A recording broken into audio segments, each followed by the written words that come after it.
Israel और Palestine के war को लगभग 24 दिन पूरे हो चुके हैं और काफी ज्यादा कैजुअलिटीज दोनों तरफ से हुई है। और ज्यादा बातचीत करने के लिए इस समय हमारे साथ इसराइल के काउंसलर कोई भी सुशानी सर है, उनसे बात करते हैं। Sir, once again welcome to News18 India.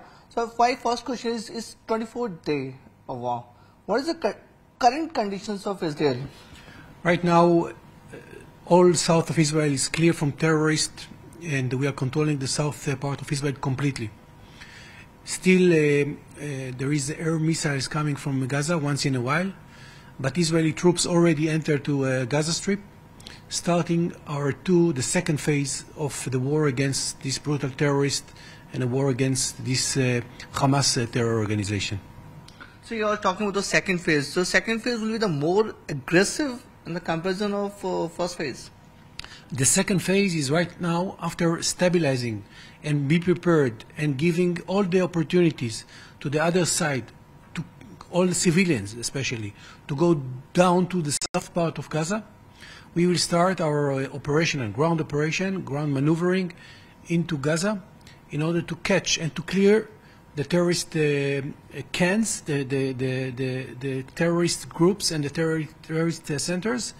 This is our second. Of course, it's a little bit. It's a war. It's a war, as we mentioned in the right beginning. It's a war, and we are already inside the field, doing our best to eliminate these brutal terrorists. So how much time it will take? Because the Russia-Ukraine war is almost a year or more than a year. How much time it will take between Israel and this Palestinian war?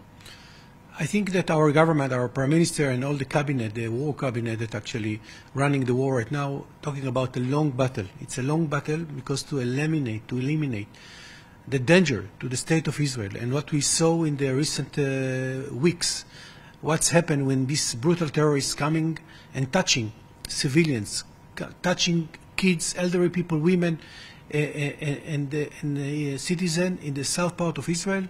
This is something that we cannot accept, never, ever. And it's going to take time.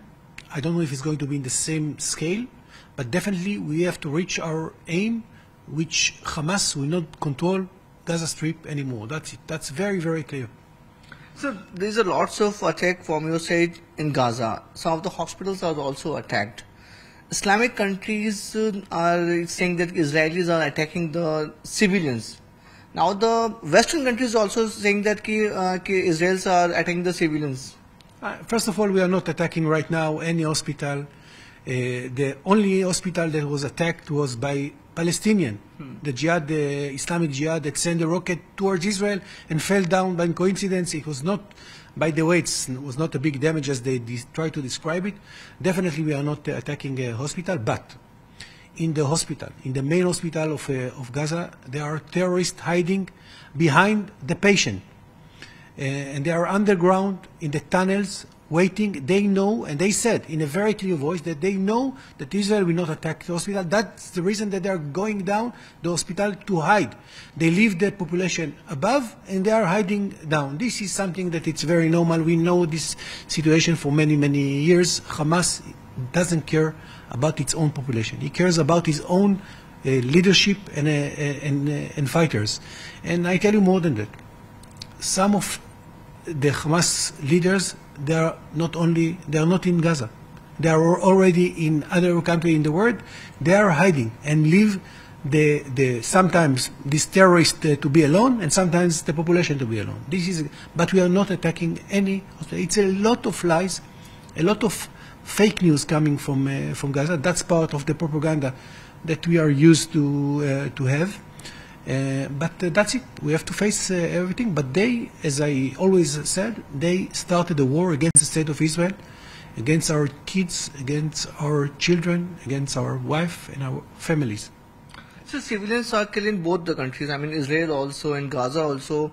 That's why the Western countries also saying that Israelis are attacking the civilians, especially in the hospitals. I again say that, of course, in a war there is some cases. But the Israeli army, by definition, is the moral army in the world. By definition, number one. We try to target only terrorists. We target only, but we have to remember one thing, which is very, very important. part of these civilians voted for Hamas, were happy, and they took part of this brutal attack in Israel in the southern part. Some of these civilians, after the Hamas attack, the terrorists, they came past the border, raped, killed, stolen, and brutally acted against civilians. Then, without this hypocrisy, I think that it's something that we have to be very clear. If you want to be part of the Hamas, you have to go down to the south part of Gaza. That's the only advice that I can give them right now. Okay. So right now also the loss of hostage situation in Gaza, lots of hundreds of people of Israelis are still in Gaza's condition, the Hamas condition. So what are the best possible way you are doing? Thank you for the question. It's not an easy answer, and I tell you, there is a contradiction between dealing with the hostages and the ground operation. It's a big problem in Israel. Of course, Israel, the most important thing in Israel is the life, not the dead. And of course, there is a lot of voices in Israel that are calling the government to compromise. But there is the aim of the war is, we have two aims of this war: to eliminate the control of the Hamas terrorists from Gaza, and to bring these hostages back to Israel. The kids, the women, the elderly people, the families, some kids 3 years old, they are without parents. Their parents were brutally killed, slaughtered in Israel, and they are alone, 3 years, boy and girls, in Gaza. It's a very complicated situation. I think that eventually when the Hamas leaders will understand that they are going to pay the price, their own price, they will understand that they have to bring back these hostages. But it's a long and very difficult and very complicated war between Israel and this brutal terror organization. So Hamas is saying, they are negotiating with Israel. They are saying, they are asking, release the Palestinians from the Israel, then they will release the hostages.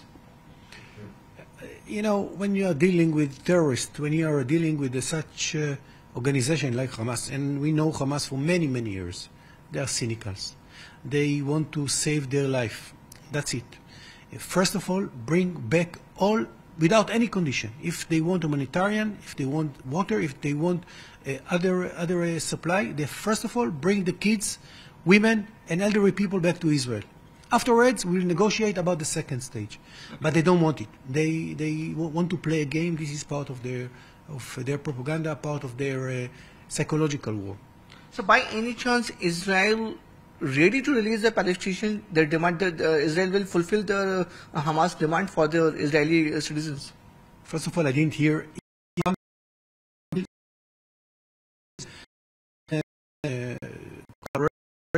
with Egypt and Qatar as well. They try to negotiate between that, but when it will be serious, of course, we will consider it but at the end of the day, we have to remember that Hamas should not be part of Gaza Strip. Hamas is an organization. Hamas as a military power cannot be there because we cannot live with such animals on two legs near to our borders. Okay. So yesterday in India, there is an ID blast in Kerala. What's your reaction, sir? First of all, I tell you, I've heard what Khaled Mashal said in front of a big sign which was uproot a bulldozer in Dutfa. That's something which is disgusting. But I tell you more than that. What we're expecting from India is something very, very clear, and I hope that they will do it, I think, to put Hamas in the list of the terrorist organization. Because what you see, what you hear in Kerala, this is something that you have to lit a red light, also in India. And they have to understand that Hamas should be under defined in India as well, like most of the country in the world, the Western country, as a terror organization. And I'm calling from this TV, and thank you very much for that, to conclude Hamas as a terror organization also in India. It's very, very important. We saw the money transferring, the funding through a different system, by cash and by bitcoins and by other possibilities. And I hope that India will do the right step and put Hamas, after, of course, this what's happened in Kerala, the voices that we've heard from Kerala, to put Hamas under this definition. So do you think is there any connection with Khalid Mishal's take a online speech, and after that this ID blast happened? Do you think there is a connection between Hamas, then Khalid Mishal, and this Kerala ID blast? I tell you frankly, I don't know, and I'm sure that the Indian will investigate and find it's under investigation. We don't know what is the result. Of course, we are fully support and fully believe that the Indian authority will find out the best what's happened there. I don't have any clue, I have to say. Okay. So, do you think this Hamas terrorist is spread all over the world? Do you think this Hamas terrorist also spreading this terrorism in India also? There are, the sponsors, money, something like that. I will answer in a very clear voice. Terrorism is not stopping Israel. Terrorism is all over the world. When you start to feed this monster, eventually you will find the monster in your courtyard. And you have to fight against terrorism, whatever it is, in any figure, in any shape that you see, by all means. Because when you feed it, when you give it the possibility to grow, and I read some of the articles about the lies and the fake news, but this is part of the Palestinian propaganda. When I see and I read the sentences, I have to say that it reminds me the same method of terrorism that was in Israel before October 7th, and we are bothered with that. And I think that even in Europe, they started to understand that these voices coming up from some of them Hamas supporters, it's very dangerous not only to Israel. We are the shield of the world in our perspective, and I think that the world, especially the moral world, especially the Western world, especially the democratic world, should understand that right now we are fighting for our freedom, for our independence, not only in Israel, all over the world, and anti-terrorism. And it's very, very important to understand it, because when you wake up, sometimes it's too late. Okay. So my other question is, do you think that this Hamas terrorist organizations is working with ISIS organization, or they are working together, both of them? Right now, when I see ISIS, they are looking like, a kindergarten. What's if I compare it to Hamas? What Hamas did, it's something that, and I saw some of the clips came, it's not revealed yet. It's very, very hard to show it. Really, it's really, people cannot see it. It's very, very dramatic. What we saw there, the brutal way, the slaughter of kids, burning families together, and they're taking clips of that. This is something that I think that even in ISIS I haven't seen. Hamas is ISIS, definitely. And they learn from each other. And my worry is that this inspiration coming up from Hamas will spread all over the world. This is something that we have to remember. We have to put Hamas in the list of this terror organization, like it's happening in the United States. And I think that India should do it. So my last question is, lots of Israeli citizens are living in India also, in other part of the world also. So, did you provide the extra layer of security for your citizen? Are you asking the government to protect this Israeli citizen? I think that we are fully confident and fully get full support from the Indian government and the Indian security forces towards our synagogues, our centers, definitely our diplomats. We are very fully support. Of course, it's not an easy times, and we are under. We have to be very alert. But I fully support and I fully believe in the Indian authorities, and I would like to thank on behalf of your channel as well to the Indian government for that.